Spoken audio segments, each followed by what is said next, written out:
नमस्कार दोस्तों, एक नई लर्निंग के साथ हाजिर हूँ और आज की इस स्टॉक स्पेसिफिक लर्निंग में एक ब्रांड की चर्चा करेंगे। वो ब्रांड्स जो आपने देखा होगा, सुना होगा और यूज़ भी किया होगा हो सकता है।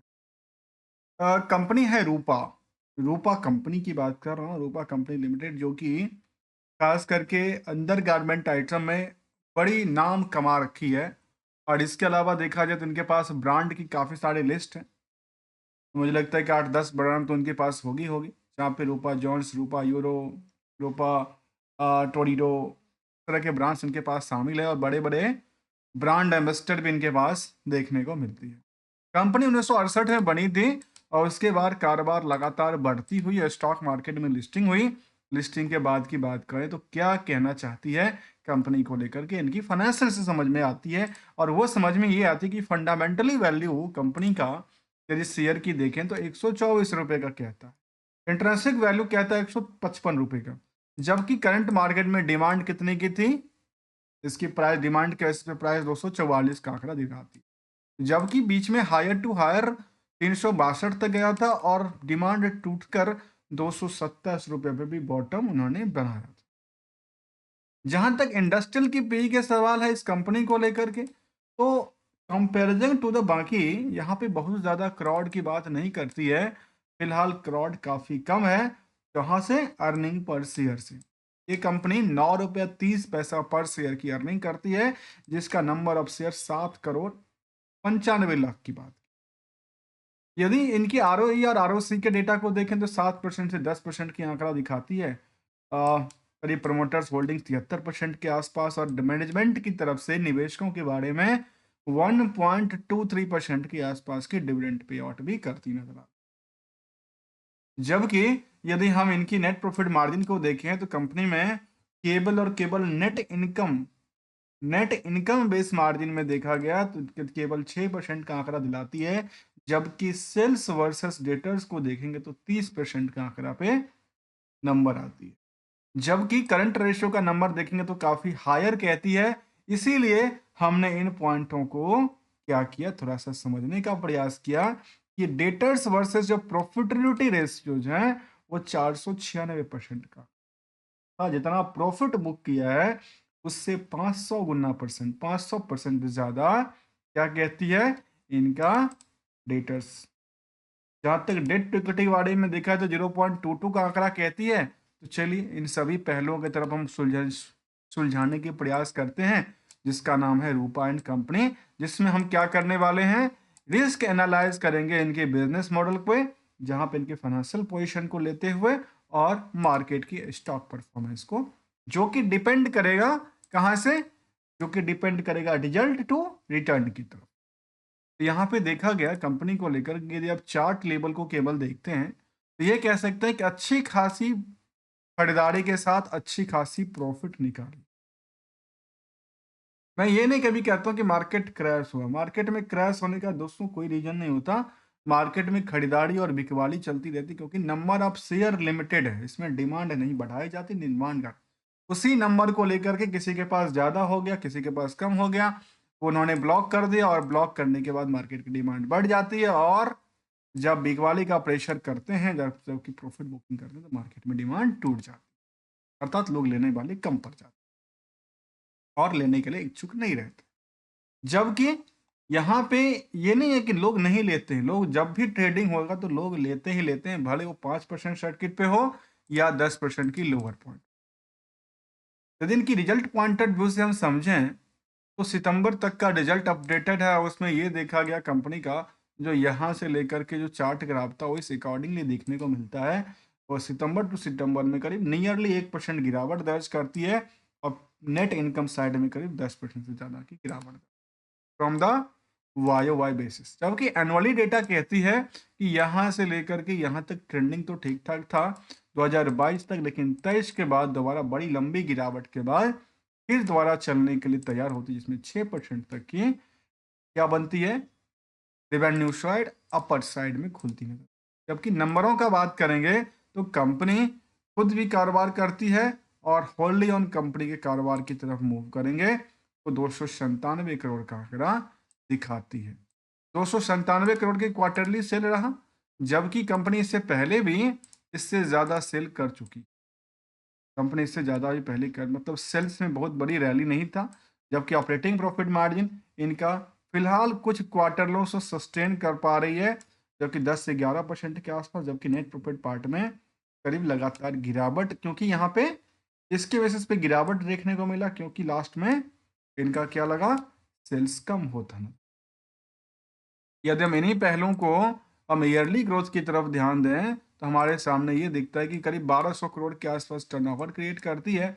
उसमें से 74 करोड़ की प्रॉफिटिंग बुक करते हैं, जिसमें कि 10% के आसपास operating profit margin. Other source of income और इंटरेस्ट की बर्डन से एडजस्टेबल नहीं बन पाती है। इसके लिए थोड़ा सा इनको दबाव पड़ता है, किसको लेकर के, प्रॉफिटेबिलिटी में दबाव पड़ता है। इसीलिए कुछ पहलुओं को रिस्क को लेकर के हमने 3 अलग सेपरेट रेशियोज को आंकड़ा दिया है कि आखिर नेट इनकम के बेसिस पे जो ऑपरेटिंग जो कि प्रॉफिट मार्जिन था वो क्या कहता है। इसके अलावा कहती है कि सेल्स के बेसिस पे डेटर्स कितना था, डेटर्स के बेसिस पे प्रॉफिटेबिलिटीज का रेशियोज क्या कहती है। इन सभी पहलुओं की तरफ देखें तो हमारे सामने दिखता है कि रिस्क कितने दिन के लिए है, 146 दिन के लिए रिस्क, जो कि इम्प्रूवमेंट करना चाहिए था। वो इम्प्रूवमेंट करने के बजाय क्या होती है, टाइम इंक्रीज कर जाती है, जो इनकी रिस्क को भरपूर दिखाती है। जबकि बैलेंस शीट फिगर कहती है जो कंपनी में कर्ज को लेकर के लगातार कई बार बढ़ाती है और कई बार घटाती भी है। तो फिलहाल यहाँ पे देखने को मिली कि 221 करोड़ का कर्ज पड़ा हुआ, जो कि डिक्रीज करती हुई नजर आई थी। पैसे से करती क्या है, तो पैसे से देखा गया कि इनके पास fix assets near about same रहा। जो बाकी पैसे का यूज की बात कर रहे हैं उसमें तो ये देखा गया कि कंपनी क्या कर रही है, कंपनी अदर पार्ट्स में इसको रख के एडजस्टेबल्स देखने को मिलता है, जहाँ पे हमने इस पॉइंट को समझा कि ट्रेडेबल्स बेसिस पे प्रॉफिटेबिलिटी रेशियोज क्या कहता है। उसके लिए हमने एक सिंपल से अलग से फॉर्मूला ही क्रिएट कर दिया, जहाँ पे 495% 96% के आंकड़ा को दर्शाती। यदि हम अगले कड़ी की तरफ चले जहाँ पे निवेशकों के इंटरेस्ट को लेकर दर्शाती है, उससे पहले यदि हम केवल और केवल बैलेंस शीट कॉन्फ़िगरों को देख लेते हैं तो कहते हैं यहाँ तो सस्टेन कर पा रही है, लेकिन कुछ चीज़ों में यहाँ पे अच्छी बात ये निकल के आई, जितना 2% आपने यदि एसेट इंक्रीज किया है लाइबिलिटी को लेकर के, उसका डबल आपने क्या किया, अपनी एसेट्स को क्रिएट किया, तो वो आपके लिए अच्छी बात निकल। जबकि ईयर ऑन ईयर बेसिस का ग्रोथ को देखेंगे तो सेल्स को लेकर के देखा गया कि यहाँ पे लगातार इंक्रीज किया है, प्रॉफिटेबिलिटी लगातार बढ़ती नजर आई है। स्टॉक प्राइस सीजीआर में डिक्लाइन करती है, जबकि रिटर्न ऑन इक्विटी की तरह से बैकअप देने के लिए तो रेडी बैठी है, लेकिन इसको ले नहीं पा रही है, क्योंकि मार्केट में सेंटिमेंट ऐसा बन रहा है कि ऊपर क्या होता है, लगातार ऊंचाइयों पे नहीं जाती। लेकिन यदि निवेशकों का इंटरेस्ट देखें इस कंपनी को लेकर के, जिसका नाम है रूपा एंड कंपनी लिमिटेड, जो कंपनी क्या करती है, वो कंपनी बनाती है अंडर गारमेंट्स वाले और रेडीमेड्स की आइटम बनाती है, और वो उसका आंकड़ा ये कहता है कि यहाँ पे निवेशकों की लिस्ट में एफआई भी हैं और डीआई भी है, और आम निवेशक के पास भी करीब 21% ज़्यादा की होल्डिंग है, जहाँ पे प्रमोटर अपनी पोजीशन लगातार बने हुए हैं और न्यू प्लेयर की एंट्री भी होती रहती है और कई बार घटती भी रहती है सेम रेंज के हिसाब से। तो यहाँ पे देखा गया करीब 62,000 शेयर होल्डर इस कंपनी में है, और अभी तक ये अच्छी बात है कि कोई बल्क डील नहीं सामने आया, भले ही मार्केट कैप इनका काफ़ी 2,000 करोड़ के आसपास दिखाती है। यदि इनकी अच्छी पोटेंशियल्स रहती तो मार्केट के लिए अच्छी पहचान बन सकती थी, लेकिन यहाँ पे दिक्कतों का सामना क्या करना पड़ा। यहाँ केवल और केवल क्यू और क्यू बेसिस पे देखेंगे तो मार्केट के लिए कुछ नई जगह तो बननी चाहिए था, लेकिन क्या हुआ, इसमें एक लंबी गिरावट देखने को मिला। क्या इनको सेंटिमेंट के बेसिस पे गिरावट तो देखने को नजर नहीं आई, तो ऐसा देखने को नजर नहीं आई। लेकिन पीपीटी आंकड़ा के बेसिस पे यदि हम सर्च करें तो कहती है स्टाइल का मामला है, और ये इनका एक हैशटैग टैगलाइन है, जहाँ पे क्या कहती है, अपनी कंपनी के बारे में इन्होंने रिजल्ट पॉइंट आउट व्यू से बात किया, और ये धागे बनाने वाली की इन्होंने ऐसी लिस्ट बना के दिया है, जहाँ पे इन्होंने परसेंटेज को लेकर कोई आंकड़ा नहीं दिया है, शायद इसको देना चाहिए था थोड़ा सा पॉइंट को लेकर के, यहाँ पे लेकिन का परसेंटेज ठीक ठाक कहती है, जहाँ पे कहते हैं कि वाई हमारा 2% की सेल्स में क्या हुआ, गिरावट होती है और क्यू और क्यू में 41% की वृद्धि दर्ज कर, दोनों तरफ से अच्छी बात है। जबकि H1 के डेटा बेसिस में 2% की वृद्धि दर्ज करती है, तो ये इनके लिए क्या था, एक अच्छी बात है। और यहाँ तक इनकी ब्रांड्स को लेकर के देखा गया कि इनके पास 7 lakh plus brand, 1 lakh 1.5 lakh plus 9,000 plus उन्होंने ये अलग अलग ब्रांड को लेकर दर्शाई है।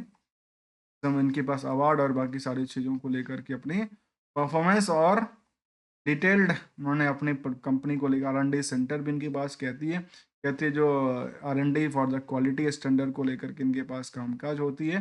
और अलग अलग कंट्रियों में जो इनका कामकाज रहा, जहाँ पे इनके पास कटिंग्स और उसके लेकर के देखा जा सकता है, समझा जा सकता है। और ब्रांड के लेकर के जो मार्केट सेल है उसको हम स्टॉक मार्केट की कन्वर्जन में एक रिस्क टू क्या की देख रहे थे, रिकंसलेशन की पार्ट को देख।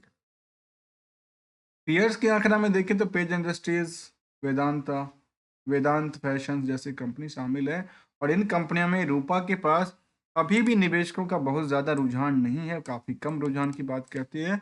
और सिंगल्स ये एक गोल्डन रूल को हम लोग डिस्कस करते हैं, क्योंकि आज टाइम फ्रेम देखा गया कि पिछले 1 साल में 8% गिरावट दर्ज करती है, लेकिन प्राइस में देखा गया पिछले 5 साल में 33% ही बढ़ोतरी देखने को मिला। जबकि मार्केट में लगातार यहाँ पे मार्केट क्या कहती है, यहाँ पे मार्केट में प्राइसेस को लेकर के एक नई ऊंचाई पे आई थी, बाद में थोड़ा सा सस्टेनिटी के साथ गिरावट दर्ज।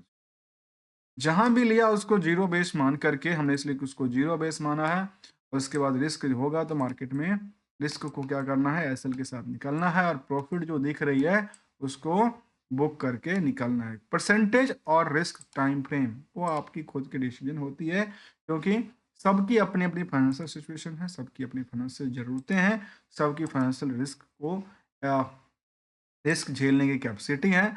और इस तरह से कंपनी में हम यदि ये देखें, जो इनमें कंपनी अपने निवेशकों को लेकर के कुछ देती लेती है, तो हमने देखा था कि डिविडेंड पार्ट लगातार देती नजर आती, जो कि कंपनी हमेशा 2021, 22, 23 हमेशा कुछ ना कुछ डिविडेंड भी देती है। जहाँ तक ऑपरेटिंग प्रॉफिट मार्जिन का सवाल है, वो भी लगातार क्यू और क्यू के बेसिस पे बढ़ा है। नेट प्रॉफिट मार्जिन भी बढ़ती नजर आई है। और इसी आंकड़ा से रेवेन्यू भी यहाँ पे इंक्रीज करती नजर आई थी। जहाँ पे एनालिसिस की पार्ट में देखें, जो comparing to the BSE consumer description से, कंपनी में कभी भी बहुत बड़ी रैली नहीं था एज अ टाइम फ्रेम की बात करूँ, लेकिन रैली ऑब्वियसली था, क्योंकि कंपेयर करने के टाइम पे कई बार bull market to bear market to bull market compare किया जा सकता है। यहाँ से कंपेयर यदि यहाँ को करेंगे तो लगेगा अच्छा यार तो इतना सारा पैसा बन गया, और यहाँ से यहाँ पे करेंगे तो कहेंगे अच्छा ये तो यहाँ पे आकर के बहुत ज़्यादा प्रॉफिट का गेन होती नजर आई है। ये सब चीज़ें चलती रहती है और इसको समझा जा सकता है, एक सिंबल गोल्डन रूल के साथ देखा जा सकता है। मिलेंगे कुछ नई कंपनी के साथ, न्यू स्टडी के साथ। हमारी साइड से कोई भी एडवाइजरी और ट्रेडिंग की बात बिल्कुल शामिल नहीं, लर्निंग पॉइंट ऑफ व्यू से। यदि आपको वीडियो अच्छा लग रहा हो तो वीडियोस को लाइक, चैनल को सब्सक्राइब करना मत भूलिएगा। Thank you for watching here.